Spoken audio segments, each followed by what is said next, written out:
Hi, everybody. It's Dan Sullivan here, and I'm here with my podcast partner, Steve Krein. And this is Free Zone Frontier, the podcast. And we have a Free Zone Transformer with us, Lior Weinstein. And a great pleasure it is, Lior. Great to have you with us. Thank you very much for inviting me. It's a pleasure. Yeah. And Lior, I've known personally, I would say, what would you say, Lior? We kind of got introduced, first of all, on Zoom during COVID. Just before COVID, like 2019. Okay. That's when we introduced. And more, I got intrigued with the way that Lior thinks about things. And I have had many, many reports that if you have the good fortune to have Lior working with you, you'll get amazing results. So those were all the right reports. So anyway, Lior, just to give a little background, how you got to where you are today, if you just give us a little bio. Lior is new to the United States, and he started in Israel. And Lior, just a little Israeli background, and then U.S. since you got here and expanded your entrepreneurial career. Yeah. Born and raised in Israel. So I spent all my young and early adulthood in Israel and moved to the States when I was around 26 or so. After some interesting IDF experiences. Great service in the IDF, very influential. I got the opportunity to be a part of the intelligence corps in a few great positions, which taught me a lot about great teamwork and also what big missions are and extreme complexity of big projects and big implications, but also still how do you get a very small team to be very effective? Mm-hmm. That's where I learned how to be extremely effective and efficient. And I think it took me many years to get another priority, which is be happy first. And that's, I think, one of the big things we entrepreneurs and strategic coach also learn to prioritize. In fact, I say a lot of my decision making is I work to be happy, effective, and efficient in that order. Mm-hmm. Efficiency is the last thing that I try to do. So after happy, it's effective, and after effective, it's efficient. And my background, I've been, taking your model of we're already there and expanding as opposed to we're here and we're striving to go there. Ever since I was a kid, I was entrepreneurial. I've started trading stocks in about fourth grade. So this is pre-digital terminals and websites that give you stock quotes. So every day, the back of the newspaper had the last day closing of the stock prices. And my neighbor at the time had a T1 line at his home trading direct to the Tel Aviv Stock Exchange. So he was kind enough to mentor me and show me what to do. Mm-hmm. And let me use his terminal to kind of buy and sell. And then, starting the class newspaper, and which I didn't know anything about it, but I went to a guy, I know he's funny, you're going to write jokes. And to a guy that, played a lot of computer games, you're going to do like hacks and cheat codes for computer games. And another one did puzzles. And we published a newspaper every week or every couple of weeks in my house, just printing everything using a copy machine. So I've been always since a young boy just trying to get an idea and get people organized to make it real, make it happen. And it's always stuff that were fun to me and were intriguing to me. I think I had endless curiosity. I remember when I was in seventh grade, I bought a domain. This is still early, so we're talking, 90s, allaboutEverything.com. I'm just going to do a website that has allaboutEverything.com. It's a good one. Yeah, that was my frame. Jeff Madoff and I have a podcast that's called Anything and Everything, just so we can always stay on topic. Yeah. And I think that mindset is still persisting today. I'm highly curious. And one of the reasons why I can be effective is because I can just rabbit hole into bottle cap production, and then a day after on some very complicated AI neural network stuff for medical devices, So I still have that mindset. And, when I was young, I thought it was going against me because of these, idioms like jack of all trades, master of none, those kind of things, right? So I always kind of took it as like a bug, not a feature. And then it took throughout my adult years to realize, oh, this is like a big feature. It's not a bug at all. Mm-hmm. And now I have that, appreciation and perspective to leverage that and not look at it like a handicap. Mm-hmm. And it's also a signal for me if somebody tells me, oh, go work on this project for the next 8 years, that's, probably not going to be a good idea. Mm-hmm. let's not do that. Let's do something else. Yeah. We've been sort of chatting about a topic for several years, and in spite of investigating a lot of different things, looking backwards, you can see a constant. Absolutely. And I think the biggest thing for me, even since I was, just had this prompt in our workshop about if you were back to being 8 years old and people like looked at you in the room, would they recognize you? I'm like, yeah, absolutely. I actually just saw a photo of me when I was like 5, standing in like a kindergarten, photo, and I'm just kind of standing there with a serious face and my, hand rolled up together. So I had the demeanor and the mindset ever since I was very young, and just kind of one of those classic, breaking things apart, trying to see how they work. We had a computer at home since I was very young. My mom had a Mac too, and my dad bought my brother. I'm the youngest of 4, so he bought my brothers like an IBM PC, right? I think it was like an SX and then a DX2, a DX4, and Yeah. Coach started with Mac too. really like in Yeah. '89 or when was it? Well, yeah, 89 is the beginning. We got the Mac 2 in 88. Yep. Yeah. And that was the beginning of Coach. That was one of our crucial team members when we first started the company was the Mac 2. Amazing. You know how much it was in Canada? A lot. $4,000 to $5,000. $3,800. Yeah. It was an expensive machine. Wow. Yeah. Yeah, and I didn't realize that I was very lucky to have those things at home. Like my dad had the big, cell phone bricks, the Motorola bricks. And so, breaking those computers apart and really, I just saw a comedian recently, my age, older millennial, and he sees his mother getting so incredibly wowed by his kids using like an iPad or an iPhone. And he's like, that's like built for, simpletons. Like it's a screen, you just move your hand. Like we had to like code in DOS, right? We had to do like C:// like we had to code when we were 5 to use a computer. And that was my lived experience as well. Yeah. So ever since I was young, seeing my brothers kind of play with those things or use those things. And then I was just like, nobody told me I shouldn't. So I just started doing it. And from earlier on, I just wanted to know how things work, not so much what the thing is. And that applies, to this day. Mm-hmm. Yeah, I have a much better understanding as you're describing this. Like I didn't know all that background, and the way you describe, who you are and what you've done now has a much better context to what you're doing now.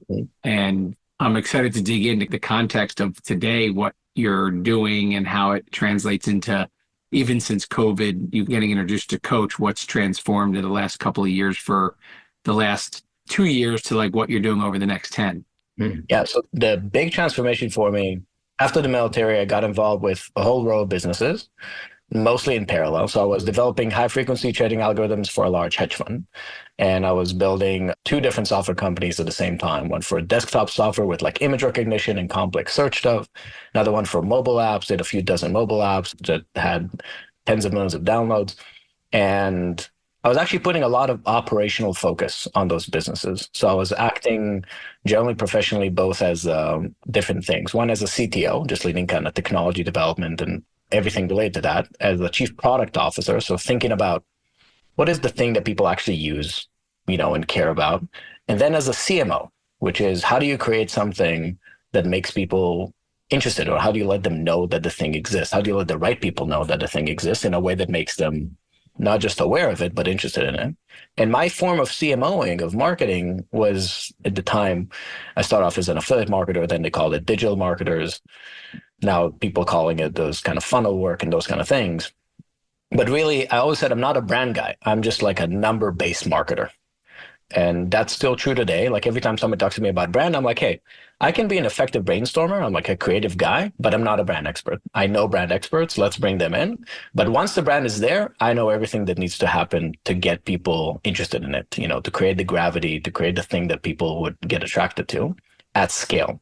And really what happened over the years, I was just specializing in what I now refer to as artificial growth, as differentiated from like organic referral based. A lot of people at Coach, when I started meeting them, I'm like, yep, I've ran this business for 20 years, 30 business. I was amazed. I'm like, this is not a skill that I have, right? Or I didn't have it at the time when I started meeting those people. And they've grown their business by reputation, by referral, but they had no sense of, well, what if you just wanted to do it 10 times faster in 2 years? They don't know how to do it. That's a foreign concept. And for me, coming in the Israeli startup environment where everything is in that context, everything is like you're going to raise $1 million, 2 million, 5 million, and you're trying to be $1 billion company in under 7 years. Well, that's generally what you're trying to do. And to an IPO, to an M&A, you're trying to be that valuable in the market. So the mindset, back to nobody told you shouldn't or can't, the mindset is make it very big, very quick. And I learned from the best. I had, some of my friends from the military and generally in the Israeli business community, some of the best entrepreneurs I've ever worked with. Again, nobody told me I shouldn't. So that's how I expect that things need to grow. If you start something, you should probably have $1 million in sales in a few months, right? And then you should probably get to a few double digits, within 2 years and so on and so forth. And that's it. So your expectations are set and then you're leveling up to them. And that goes for yourself as well as your clients or the companies you work with. That's the mindset I had. And then when I joined Coach, and the first thing I remember, because when I joined Coach, I didn't have anybody in Coach. So I'm one of those, nobody told me about Coach. I wasn't really referred in. Actually, one of the other Coach members, that's how by kind of proxy I learned about it, Michael Mogul. Yeah. But it's not like I had a conversation with him. I was recommending. He was telling another friend, and she was sending me your podcast, and I was listening to your podcast during like a sabbatical year, and I ended up joining because I kept learning like new different ways to think about things, which I really appreciated. And I told my wife for the first workshop I had in Toronto with you, told her this is either going to be the most expensive trip to Toronto ever, or it's going to be great. And 7 minutes in, I remember this, like during the workshop, I texted my wife, I got my money's worth. Just from just being able to look at a few things. Now, that was the first like lifetime extender exercise, we had done.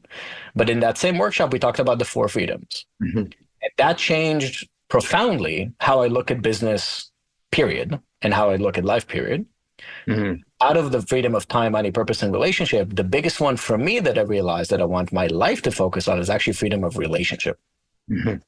I just had this, very profound understanding from all the projects I've done over the years that if I'm spending time with smart or kind, ideally both, people that are genuine and curious, I have a good day. And if I spend time with, people that are not thoughtful, people that are malicious, people that are transactional in mindset, I have a bad day. So I'm just going to organize my entire business life and personal life around relationships. And if I do that right, the money and the growth are going to come. Yeah. So from having a focus on what is the thing we're doing and how fast can it grow, I'm like, who is this person I'm doing it with? Oh. And it's going to compound and grow anyway if we do it right. Yeah. You didn't learn how to do things slow. Right. 100%. Yeah. But the examples you used were quantitative multipliers. And my focus with the 4 freedoms is on qualitative multipliers. Yeah. In other words, 10 times can be measured in many different ways. I mean, obviously, quantitative is the easiest way to measure 10 times. But if you were to increase your 4 freedoms each 2 times, you would have a 10 times result. That, I think, was the big shift for me because I looked at life. The reason why I was very effective and not just efficient is that I pretty much with any business challenge that came up, I try to figure out what's the formula here. Mm-hmm. Like, what are those variables and what is the result we're trying to get? And if I can measure it, I can improve it. If I can measure more of it, I can improve more of it. That was basically my working assumption. It's still my working assumption in several ways, but it's no longer the first thing I ask about. Yeah. Right now, the first thing I ask about is who's this person that I'm, working with? Do I and can I have a long-term, deep relationship with them? Mm-hmm. And if that statement is true, then, okay, what's the party we're doing right now? Okay, we're trying to build this little business, this widget, this big app. It doesn't matter. I'm like, that's just what we're doing in 2024. But if we do this right, in 2030, we'll do something else. And in 2035, we'll do something else or not. But I focus really on, from my quality of life perspective, I stopped chasing how the numbers change and really focus on the quality of my time. And then that certainly got more emphasized. And now I have 3 kids and they're still very young, all 3 under 10. And I saw some saying on a video, parenting is only hard if you care. Right? And I think that's the same for me. Like I keep thinking about them and am I a good enough parent? Am I creating the past for them that I want them to have, because that's really the only thing I can create for them. I can't create a future, but I can create a past. And how to balance that over business. And I realize if business just means great relationship, then it's never going to be an issue. Because that's the opposite. Yeah. So you've got, I think, a foundation in a certain mindset growing up in Israel. You have clearly seen your unique capabilities and abilities around how you work with clients, customers. I don't know what you call your, people engage you, but what are you doing? Is it a company? Is it a business? Is it driven by something that people would ascribe to, like, I know when to call Lior's company or to reach out? As far as right now? Yeah. Like what? Yeah. So my main focus is joint venture. I mean, I've done a lot of consulting projects over the years for huge companies, for medium-sized businesses, even the small.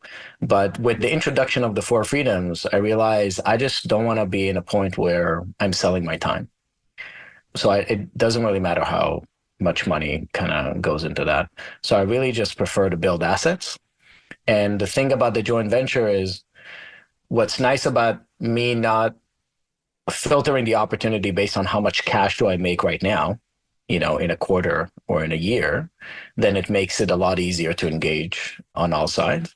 So if somebody's coming in, my ideal joint venture is where someone on the other end has a deep understanding or a pain in their industry. And the real ideal is that they have access to the market. So if there was a product, they can sell it. And the true best ideal is that they're already spending money on the problem. So let's take a couple of examples in that, right? So one guy I met last year, law firm, personal injury lawyer, and I was giving this AI workshop that I gave a few dozen of last year. And he came to me at the end. He's like, one of my biggest pet peeves is lead intake in the industry. And I'm like, oh, tell me more. And he's like, basically people call in and you don't know in personal injury if it's, a real case, a big case, if it's part of a huge lawsuit, small lawsuit. So you have to process the person. And there's a lot of questions, like 100 questions. Now, plus medical record collection. It's a whole thing, right? It's a rabbit hole. But then he told me I already spend $2 million a year on this myself. And I know exactly what needs to be built. And there's no vendor that I like. I'm like, that's great. Let's build it. So we started a new company, 50-50, right? He brought in all of his expertise. So his team were basically acting as the product experts, right? Like what needs to happen? A call comes in. What are the questions? What's the sequence? Do we need to send a DocuSign with a PDF? What needs to happen? And then I brought in developers. Like, okay, you are going to create this. This is how we're going to work. This is the structure. That's going to take us, based on what I think it's going to take us about 10 weeks, ended up taking about 12 weeks. And we launched, and he became the first client. So on month one, he has 50% savings, right? Because he's diverting the money that he already spent into a company that now he owns 50% of. It actually didn't cost much, so everybody just kind of covered their own costs in this particular case. But the company now has seed money, and he has access to probably, $5-7 million in monthly revenue from just his little network, because of his size and his position. So that's like bang out ideal, right? Like he knows the problem, spends money on the problem. I can build it. We build it, he becomes the first client, and then we scale it out to other people. On the other side, I have one with a free zone member they're working on right now. I remember, so we were on a Zoom call with Dan last September. And at the end of the call, he shares, I had this concept earlier in the year to sell my capability to other people, right? To other people in my industry. And he said he finally had a chance to pitch it to someone, and the guy liked it. He ended up closing a high six-figure contract per year on a 10-year basis. And I'm like, what? So I called him after, told him, I need to learn more about this. I mean, I've seen high six-figure deals get signed, but rarely have I seen them signed for 10 years. And then he said he already got the deposit, like within a week. I'm like, I've definitely never seen that. So then he describes what it is. It is very valuable. And then he tells me, Lior, I think this can be $100 million company. And I'm like, this can be $1 billion company if we make it into a tech company, not a professional services company. If they're signing a licensing agreement and not a professional services agreement. And if we add just a little bit of tech, in between what you said, and I kind of describing those parts. And it took us a few months to flesh it out. I had to fly to his team, his offices, and kind of really figure out all the parts. And now we know what to do. So we're launching that company. In this particular case, It's not like he is spending money on the problem, right? But he definitely has a deep understanding of the pain in the industry. He's been in his industry for 30 years. He's great, a true expert. He did validate the market, like he got a check, right? So he had an initial signal, this is valuable. Now he's had more sense. And that's another great joint venture. Now, the reason why both are great joint ventures, back to what I was saying earlier, are the people. In both cases, I'm like, I can be a business partner with these guys for the next 50 years, right? I love how they're very different individuals. The attorney is basically like me, but somehow became a lawyer. Like, crazy techie, very smart, thinks and does 50 different things. And somehow he grew up as a lawyer, right? Professionally. But we share values. We have young kids. We look on the world in very different lenses, very different, but shared values. And same thing with the other partners. So the biggest reason why both of those are great ventures is because of the partners. The second biggest, that they're really pros at what they do, but they don't know how to do the fabrication piece, or they don't know how to do the growth piece, right? Yeah, it's very interesting. Peter Diamandis was commenting because he's known Elon Musk for decades. And he said that Elon was talking to him and he said, my whole life has been about creativity and innovation. I used to think that that was the hardest part of any project. And he said, then I got into manufacturing. And he said, manufacturing is really, really tough. And basically, you're a manufacturer, Lior. You're a manufacturer of good ideas into the marketplace. Yeah. Would you say that fits? Absolutely. And one of the ways, Steve, to your question, I'm really great at 0 to 1. I'm really great at it. I'm also very good at 1 to 100. I don't like it as much. Yeah. Right. So you don't like those long tails. That's right. I don't like the long tail. I like takeoffs. I don't like landings. Yeah. I like the complicated piece. How do we get it to escape velocity? How to get it out of orbit? But then there are much better pilots, than me to get it into the next, planet, whatever that is. In the 0 to 1, because of the cross-functional way I think about things in terms of technology has to work with product, has to work with marketing, has to work with sales. And I'm also a practitioner in those areas. So I understand sales systems very deeply, understand marketing systems very deeply.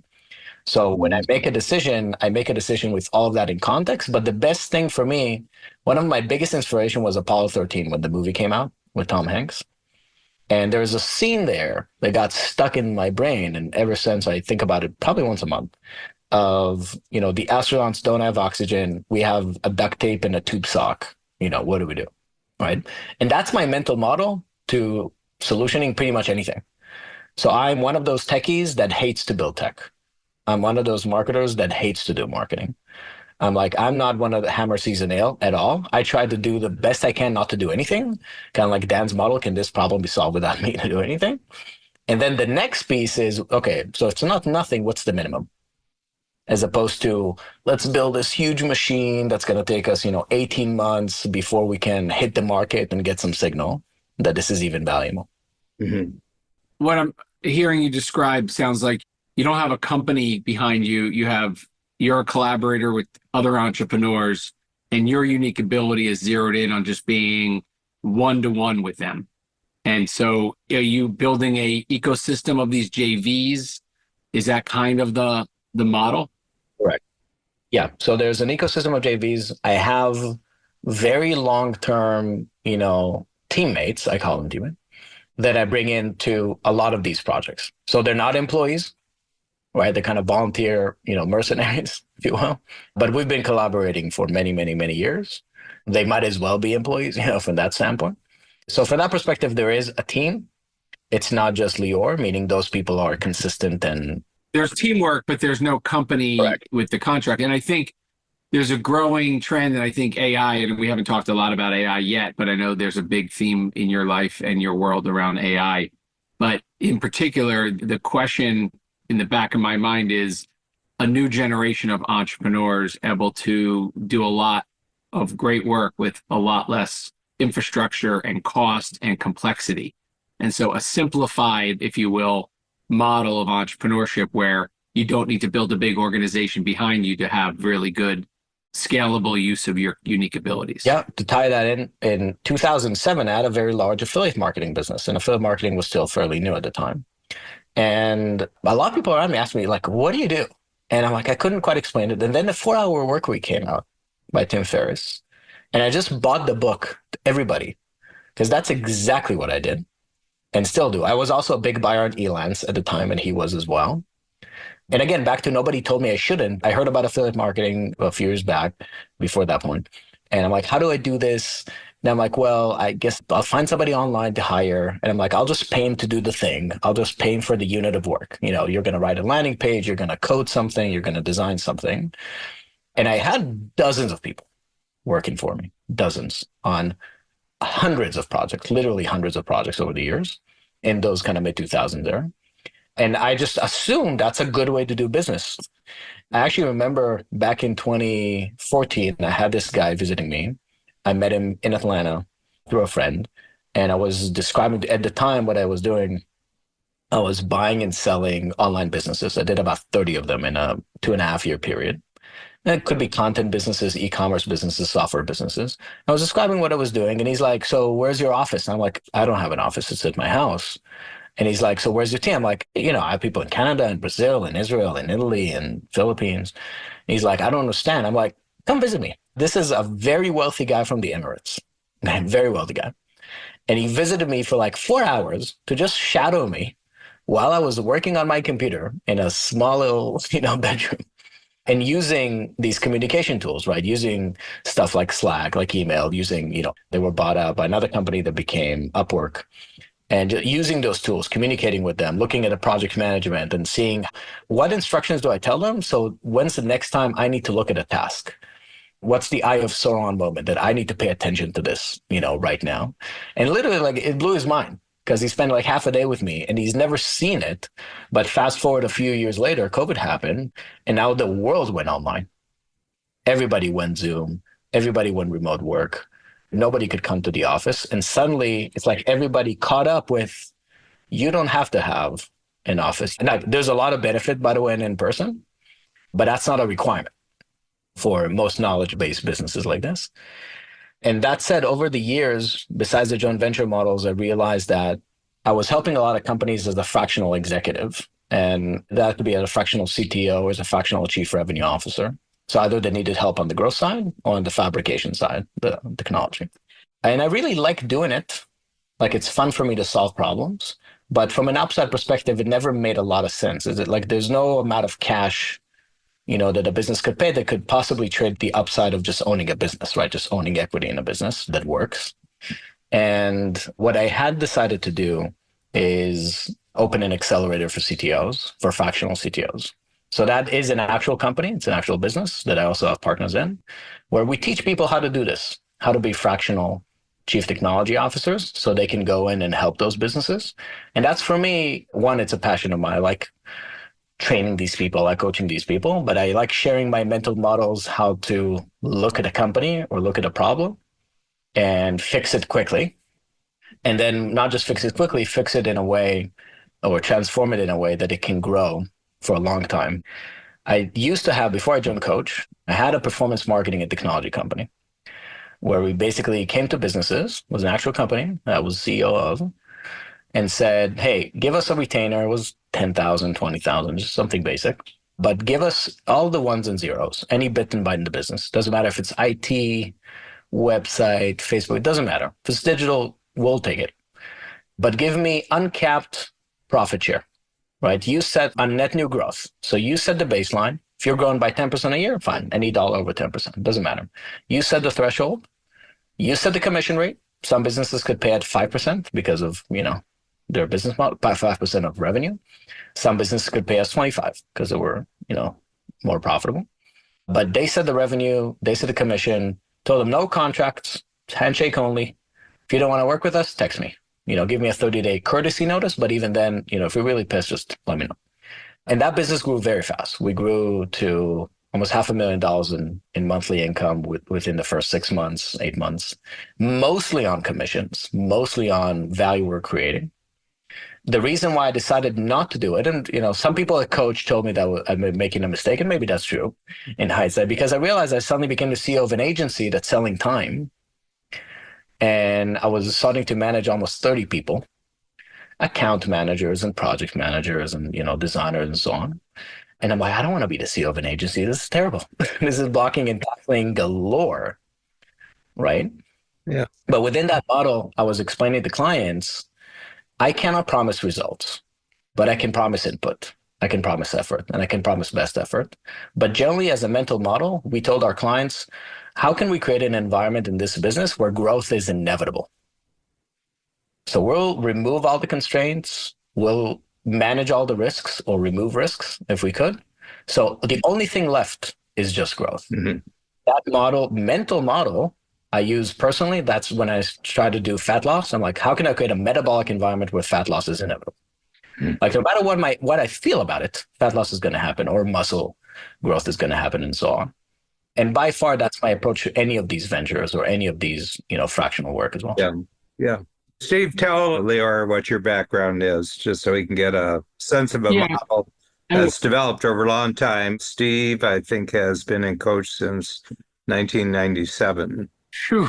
You're aging me, Dan. But I was 27 or 28 years old when I joined Coach. I like things that last forever. Yes. Well, I got to tell you, the view of how much time it's been and how much better my life is 25 plus years later as a result of the underpinning of what we talked about earlier with the 4 freedoms, I think is at the core.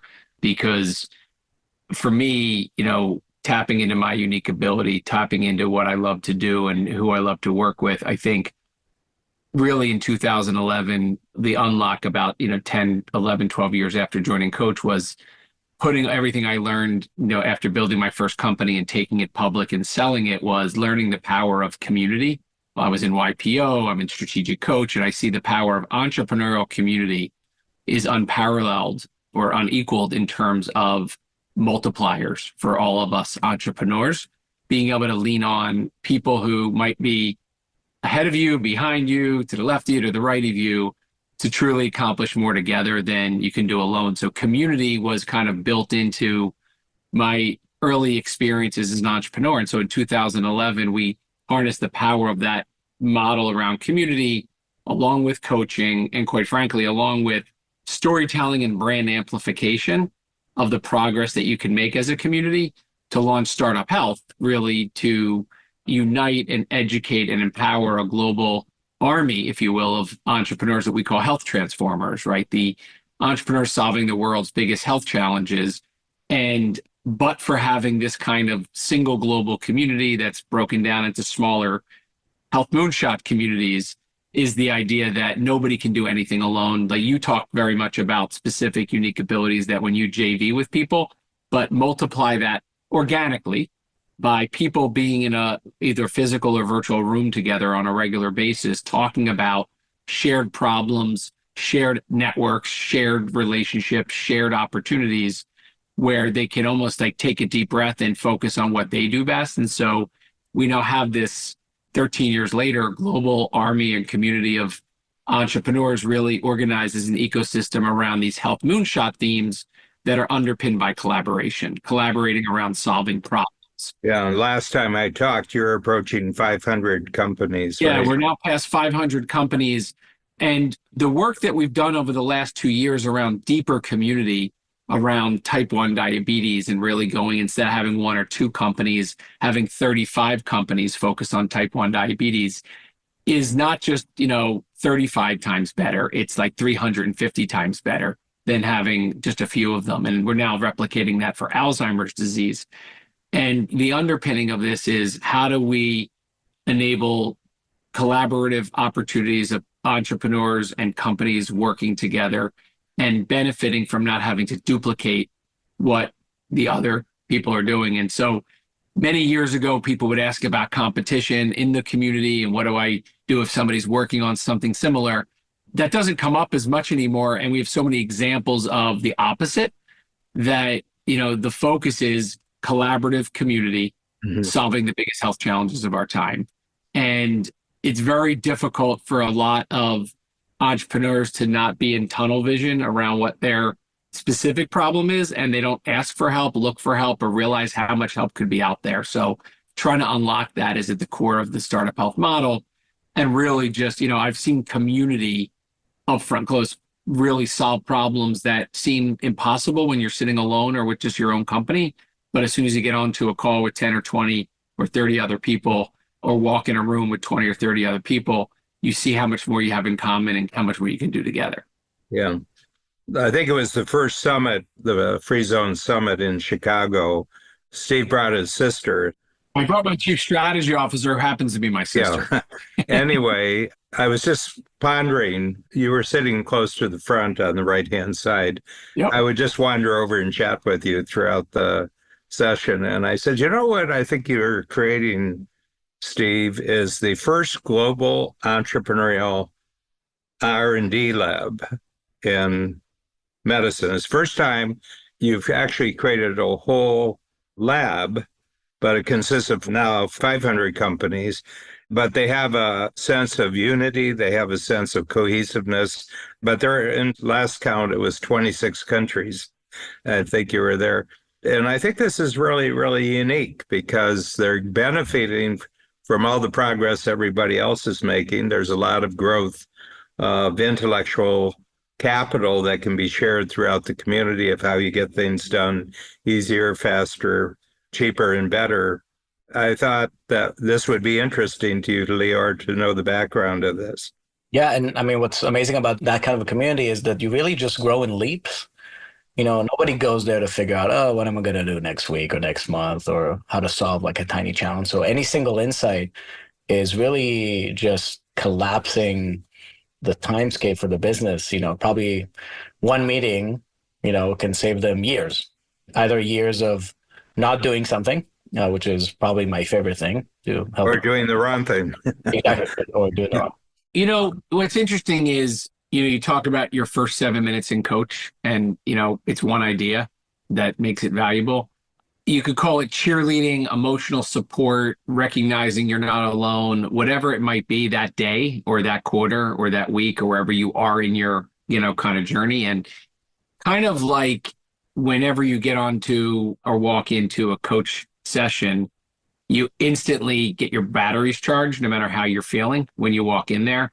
Of course, it begins with the idea that you're walking in or showing up wherever you might be, but that transformational, whether it's 2 hours or a day that you experience, truly does change the trajectory of whatever it is you're working on, whether it's a recalibration, whether it's a problem you're solving.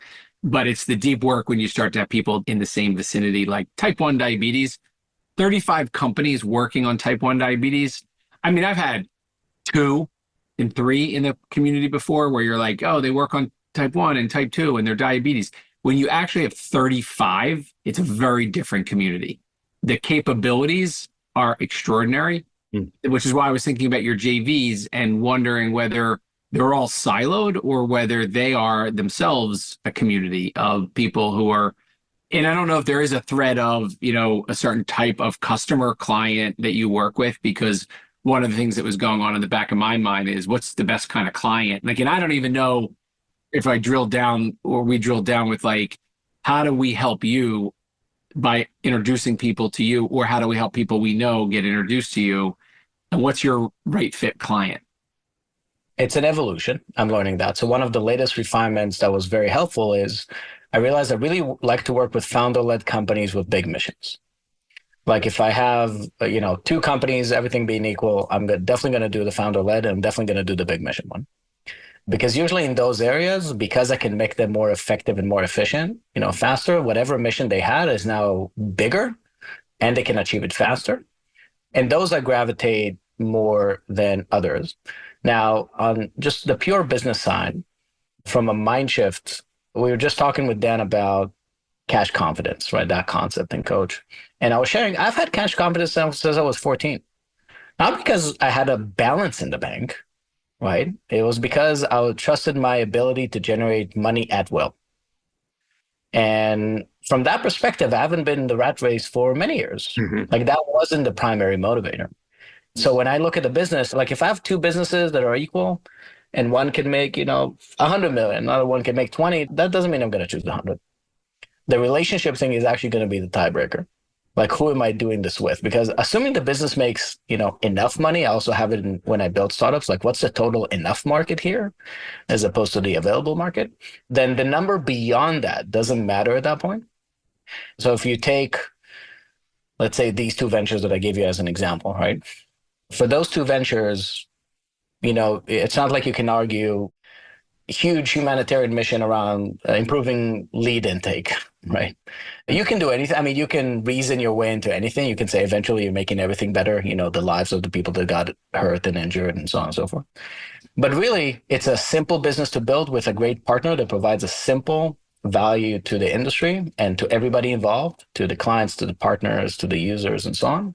And it's going to be fun. Also, it's a business that makes money. I also have an inordinate amount of my time goes on nonprofit work.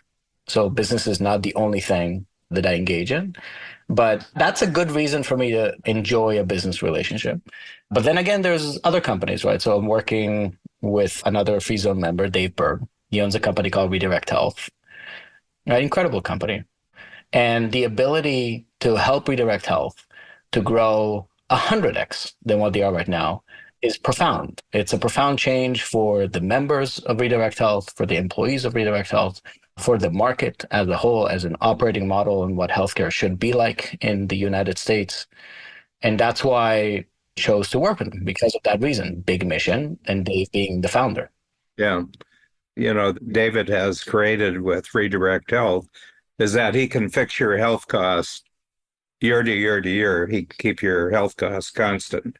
And the interesting thing is that everybody talks about the healthcare system, but he's the first one who's introduced it at the blue collar level. He's got the first national blue collar healthcare system. Okay, for people who just ordinarily don't have healthcare, which is the vast majority of people who are making less than $20 an hour, they don't have a healthcare system. And I think it's revolutionary. And there's a big political shift in this direction going on right now. I think it's a tectonic shift equal to some of the others in U.S. history, that there's a developing blue-collar, working-class political establishment that's starting to emerge. And it's been going on since probably the 80s. It's gradually been gathering and unifying. And I do a lot of political history, and the New Deal, which started in the 1930s, was a tectonic shift in the United States, and it was the growth of mass labor in industry who had very few rights, they had very few benefits, and it emerged over about a 40-year period. So this has been emerging for about 40 years, and it's the next big thing. But the interesting thing, we're talking about community here, you don't have a community unless you have a common language. The first thing you have to do with a community, you have to start creating a unique common language for that community. That's why I put all the emphasis on tools. The language of Strategic Coach is 240 unique tools. Yeah. And there's concepts that go along with it. I mean, sometimes it isn't a pure tool. Sometimes it's just a concept that we have. Always make sure your future is bigger than your past is a concept. No retirement is a concept. You don't retire. You just shift roles as you get bigger. That's probably why my favorite ventures are with coach people. We share the basic values of the freedoms. We share the basic mental models on an impact filter. Gap in the game. A gap in the game.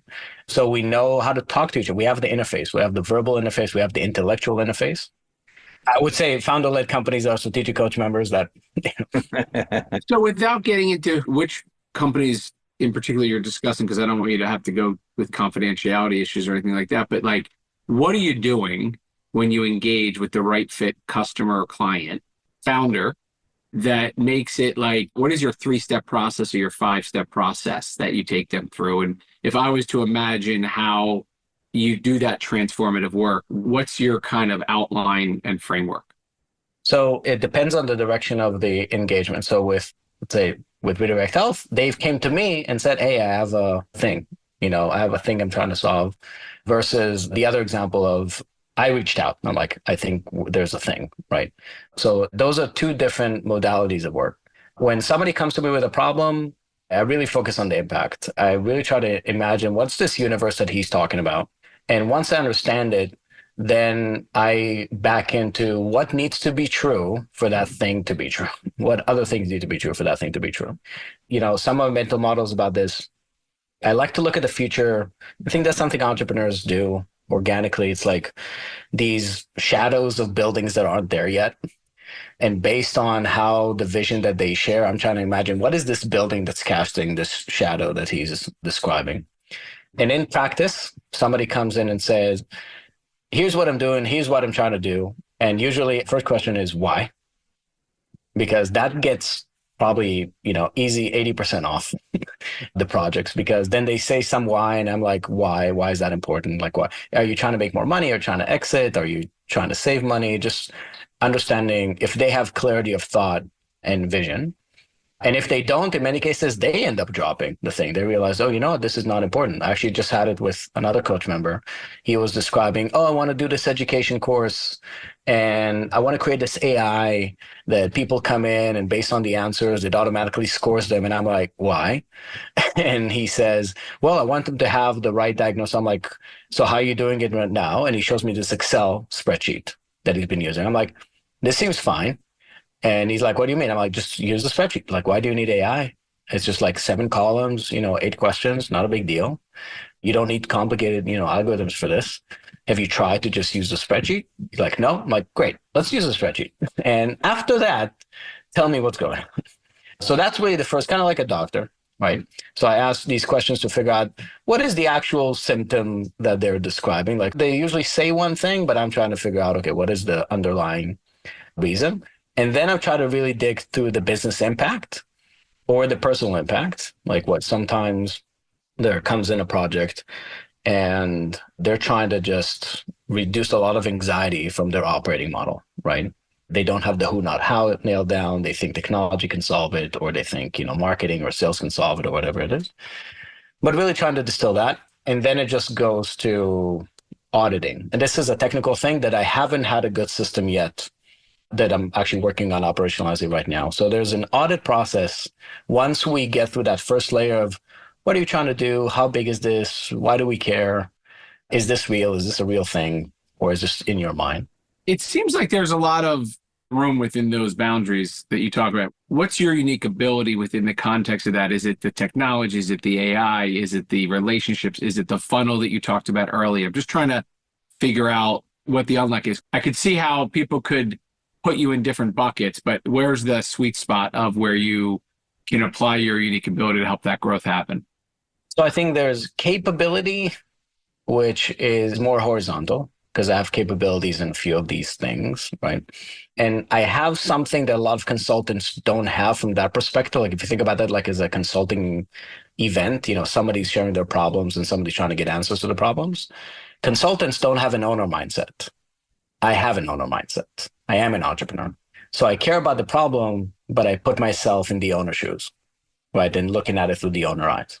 And that's a big difference. Like you can have somebody that has the same level of skills that I have in the marketing concept or technology, whatever it is, or more, but they don't have the owner mindset. They're trying to figure out what's the check here. Can I get $10,000 from you? Can I get $25,000 from you? Can I get $250,000 from you from an engagement? And I don't even think about the money. I'm trying to be empathetic to them. I'm trying to put myself into the, like, I'm the CEO. I'm the one with the problem. What would I do? Right? Emotionally, how would I solve this? And then practically, how would I solve this? Mm-hmm. That means some people know Lior as a marketer. They don't know Lior as a technologist. And some people know Lior as a technologist. They don't know Lior as a marketer. And that's actually a very common thing. I can just some people, and they're like, oh, I knew he was like tech savvy. But I'm like, I have a few patents in technology, in AI. Like, this is not tech savvy, versus the other side. I'm like, oh, like I ask him everything about tech. I'm like, you can help me on the sales side, the growth side, the marketing side. They have no clue. And that's actually very common because the reality is most of those engagements, they have a problem that they think they have. And because I'm looking at it from those dimensions, then maybe I tell them technology is not the solution. I just think you're missing on the marketing side. Or I think you actually have a good marketing team, you don't have a good dashboard. But they don't have the right feedback loops. They're not responding, to the right things. Okay, so this is the wrap up of episode 1 of our Free Zone Frontier discussion with Steve Krein and our guest, Lior Weinstein. But stay tuned because episode 2 is going to come along.